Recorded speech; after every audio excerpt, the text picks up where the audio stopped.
எப்பயுமே Armstrong real estate தான், அதில் மாற்று கருத்தே கிடையாது. ரியல் எஸ்டேட் பல கொலைகள் ஆரம்பத்துலேருந்து நடந்துக்கிட்டே இருக்கும். இந்த எல்லா கொலையும் நடந்துக்கிட்டே இருக்கும். எல்லா கொலையும் நடந்த உடனே அந்த ஸ்ட்ரீட் ரவுடிலேருந்து பெரிய ரவுடி வரைக்கும் பேச்சு என்ன வாடிப்படும்னா, இது ஒரு பெரிய ரவுடி இறந்துருக்கான், இதுக்கு பின்னாடி ஆம்ஸ்ட்ராங்கோட, அதாவது எப்படி சொன்னா, இந்த கொலைக்கு பின்னணியில் ஆம்ஸ்ட்ராங் இருப்பாரோ, இந்த கொலைக்கு பின்னணியில் ஆம்ஸ்ட்ராங் இருப்பாரோ, இல்லை ஆம்ஸ்ட்ராங் தெரிஞ்சவன தானே அவனுக்கு தெரிஞ்சவன் தானே ஆம்ஸ்ட்ராங், இவனும் ஆம்ஸ்ட்ராங் தெரியும், அவனுக்கு ஆம்ஸ்ட்ராங், அப்போ இவங்க 2 பேருக்கும் பிரச்சனை, இப்போ ஆம்ஸ்ட்ராங் தான் இவருக்கு சப்போர்ட் பண்ணுவேன்.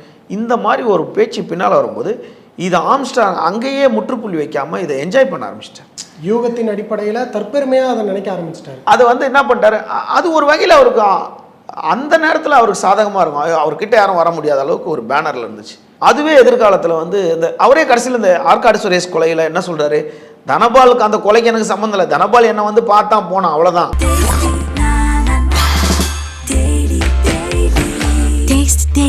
Taste the Daily.